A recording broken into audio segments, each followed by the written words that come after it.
Good morning. It's a pleasure to be in Syracuse this morning. Beautiful day. Let me introduce some of my colleagues who are with me today. We have Commissioner Richard Ball, who's done a phenomenal job as Commissioner of Agriculture, especially during COVID.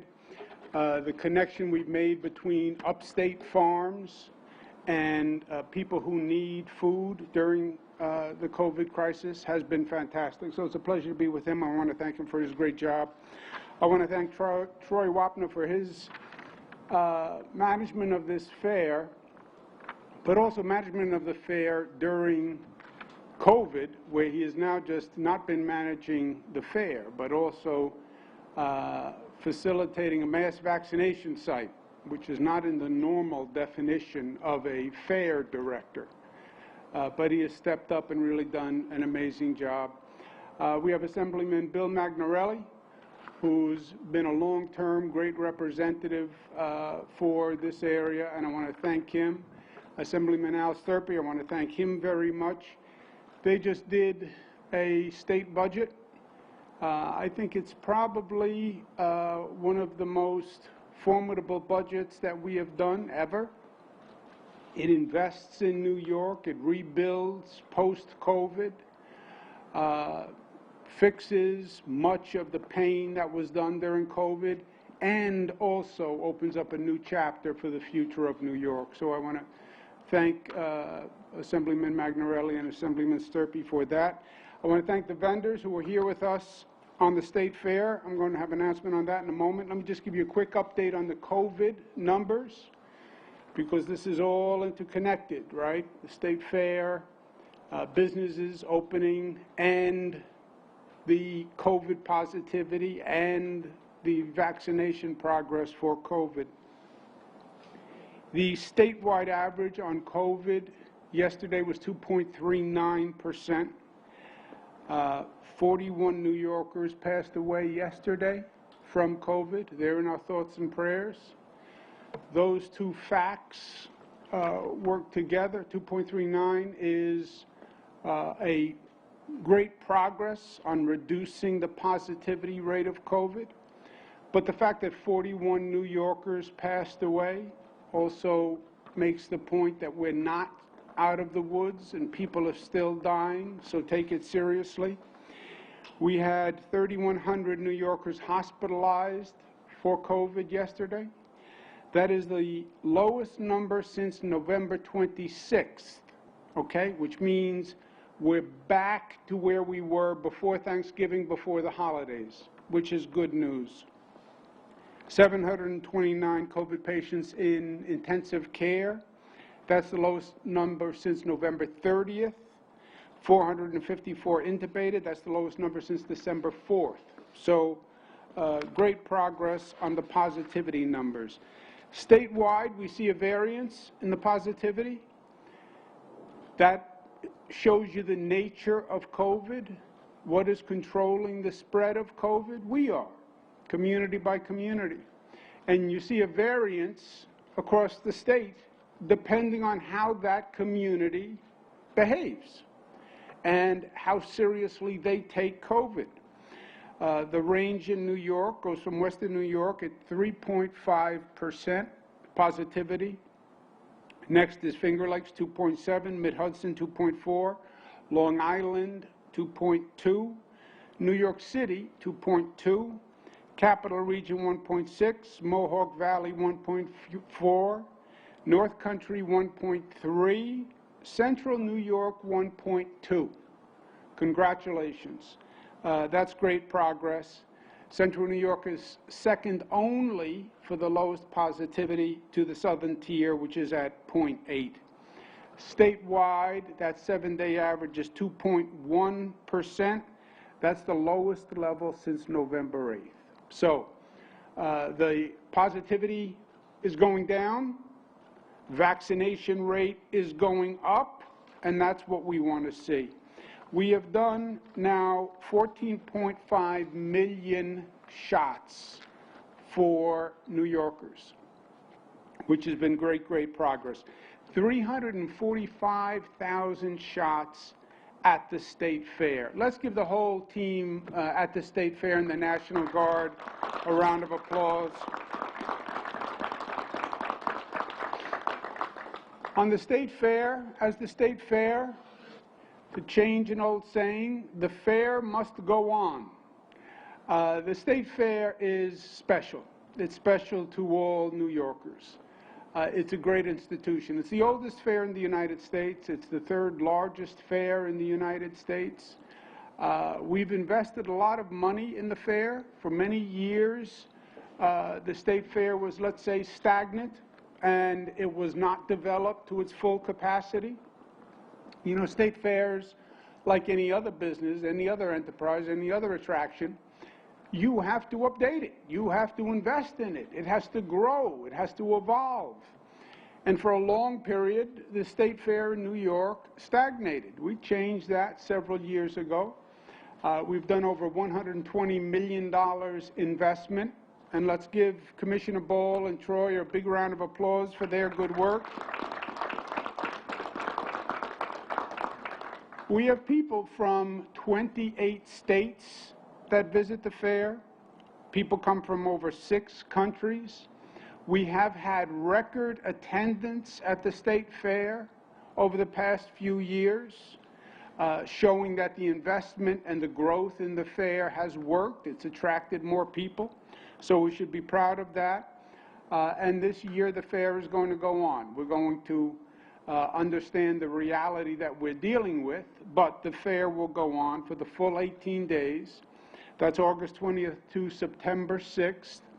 We're going to make some modifications in the planning, but we want the vendors, we want the public to know, and we want them to know now that we are going to have our state fair.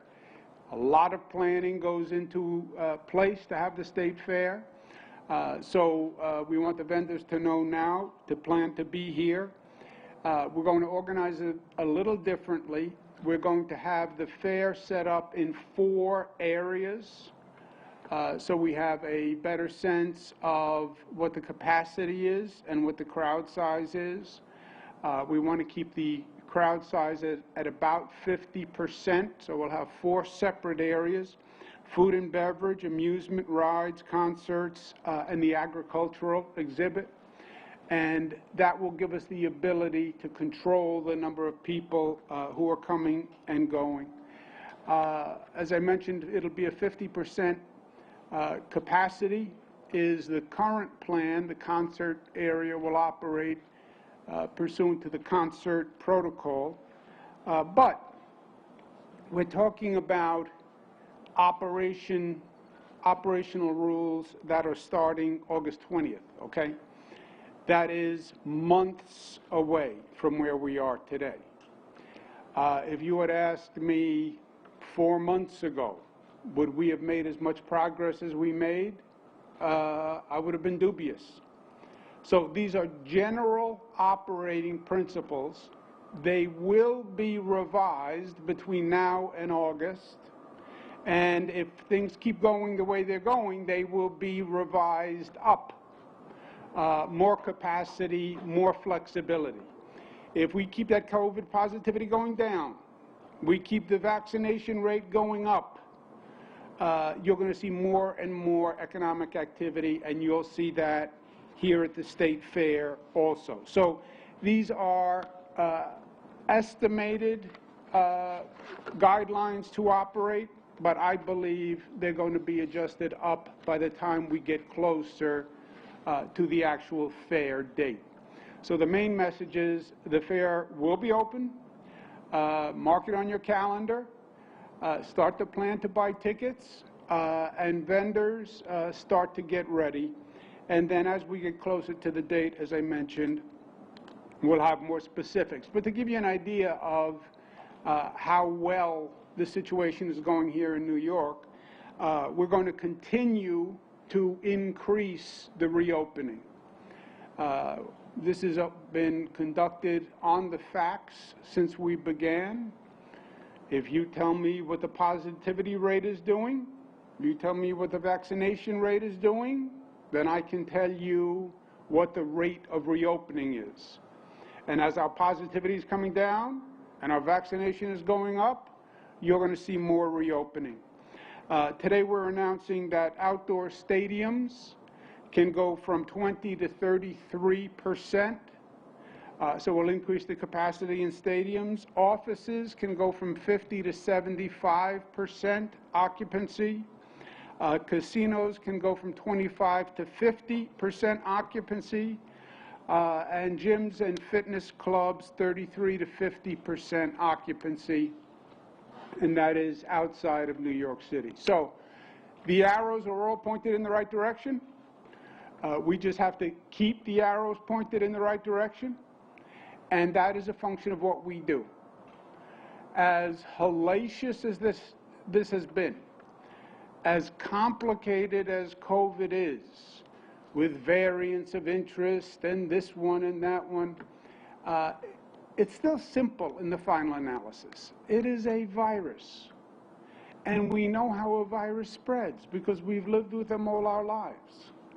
If you take precautions within the family, when somebody gets a virus, you can make sure that other people don't get the virus. I look at New York as an extended family. It's the family of New York. We get vaccinated. We behave smartly. We will control the spread of the virus, which is just what we're doing. This is personal great news for all of us on the state side. We've worked on the state fair for many years. A lot of creativity, a lot of effort, a lot of growth, a lot of positive. So the sun is shining. It's even going to be warmer in August, we believe. We don't want to say anything definitively in the current times, but it's excited that the fair will go on. And as I mentioned, these are preliminary operating guidelines. I believe it's only going to get better. With that, let me turn it over to Commissioner Richard Ball, who, as I mentioned, has done a great job. And then you'll hear from Assemblyman Bill Magnarelli, and then I'll come back and we'll take some questions. Thank you very much. Commissioner Ball.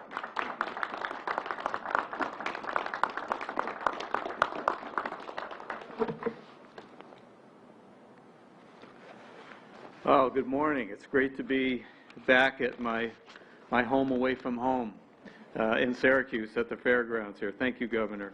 Appreciate the introduction. First of all, I'd like to take a moment and acknowledge some of our partners that are here with us today, standing behind me. They'll wave to you as I call out their names, but it's great to have Grazi Zazara here, owner of Villa Pizza Frite here. Familiar place on the fairgrounds. Matt McDowell, operator of the State Fair Beer Garden, is here. Wahid Alka, operator of the Rainbow Milk Bar and the Baked Potato Booth, also is here. Dan Giarmartino, owner of Tully's Good Times and the Copper Top Tavern, is here. Trudy Lombard, State Fair Dairy Goat Superintendent, is here as well. Paul and Karen Glenister, the operators of the Beef Barn, are here. And Eileen Jensen, Executive Director of the New York Animal Ag Coalition. They operate the birthing center on the State Fair. So it's great to have so many partners here today and all of you as well.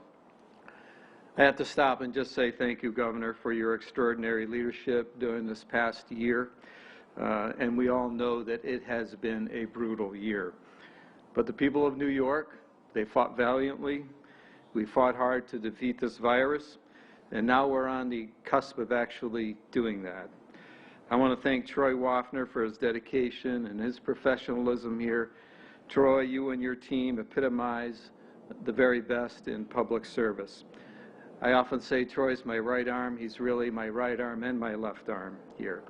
And thank you to Assembly Member Magnarelli and Sturpey for being here, and to our county executive for the leadership and, frankly, the strong partnerships that we have. But now, with today's announcement, we have a very tangible result of the efforts that all of us in New York, the people of New York State, the governor, and that's the return of the great New York State Fair in person. It may look a little bit different than it did in 2019, but make no mistake, we're back. And we all know that we've invested a lot in the State Fair. We've prioritized some investments here over the last several years to make sure that we do remain one of the leading fairs in the country. 2 years ago, the governor announced projects that would increase the future visitor access to the fair, including work on the Orange Lot Phase 2, which is now completed, and also investment in the idea of a green fair plan with the goal of making the State Fair energy self-sufficient by 2023. We look forward to showing you those results and talking with you about that when you get back here in August.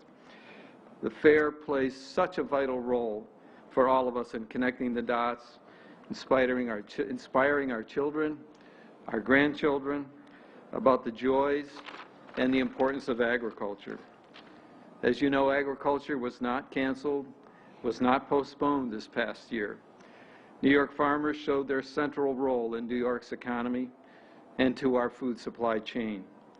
And I'm excited that in just a couple of months now, we'll be able to connect those dots again, welcoming customers back to the New York State Fair. I expect this year the fair will have a very special spirit about it. We can look forward to the sights, the sounds, the smells, and the taste once again of the New York Fair. Governor, thank you for your vision. Thank you for your leadership. Thank you for your commitment. Thank you for your enthusiasm. Thank you all. And now it's my pleasure to welcome my friend and your assemblyman, Assemblymember Bill Magnarelli.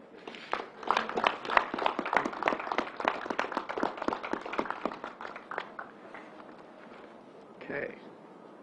Well, thank you, Governor, for being here today. It's always an honor to have you in Syracuse and in the 129th Assembly District. And thank you to my colleagues in government for standing with us. The past year has been incredibly painful for everyone.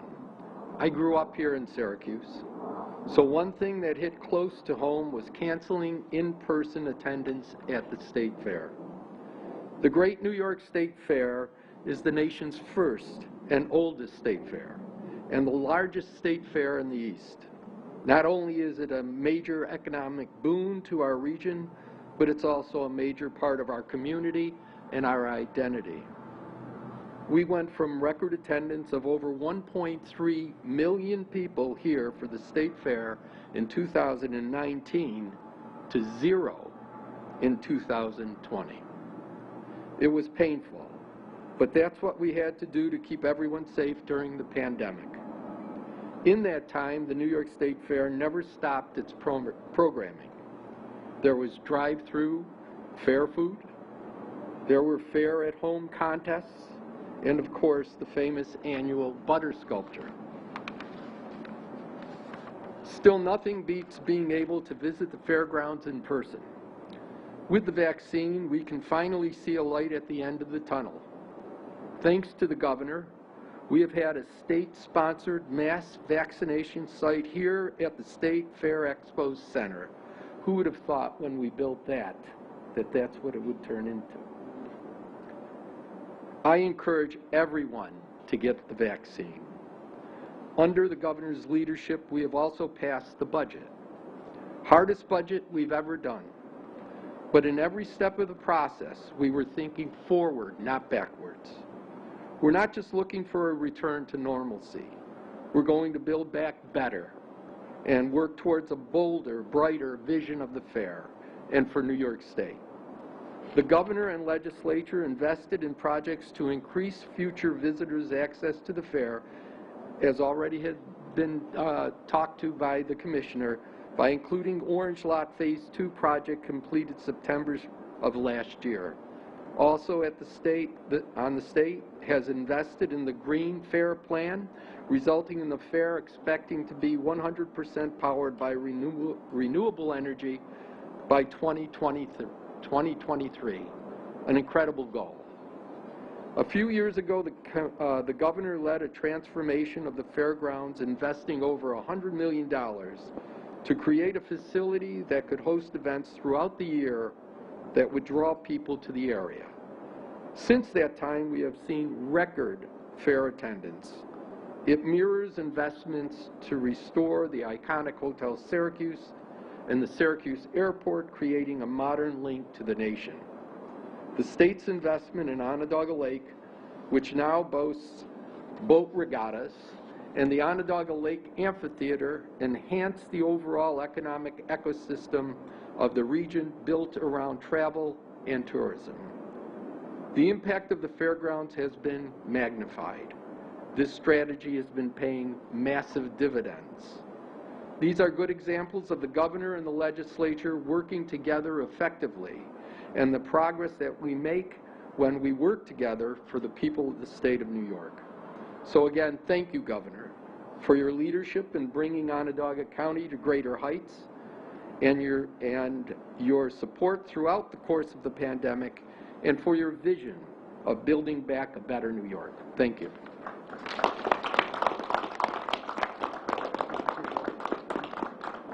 Thank you for being here. Thank you. Thank you.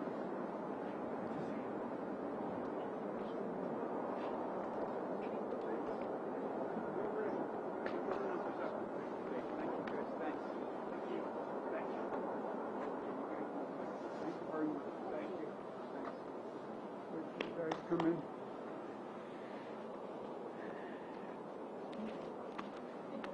You know, the Assemblyman Magnarelli raises a good point. COVID has put so much on hold, all across the state, but also community by community. We have made tremendous investments in Syracuse and Onondaga, and they are synergistic, right? Onondaga Lake, the Syracuse Airport, Hotel Syracuse, the State Fair, they all work together. They're separate investments, but they have a combined energy. And that's another reason why it's important to get this fair back up and running. It's a tremendous magnet. Over $100 million in economic activity comes from operating the fair. And we're talking about the fair qua fair. Don't forget we have the Syracuse Nationals, which are going to be here. I'll be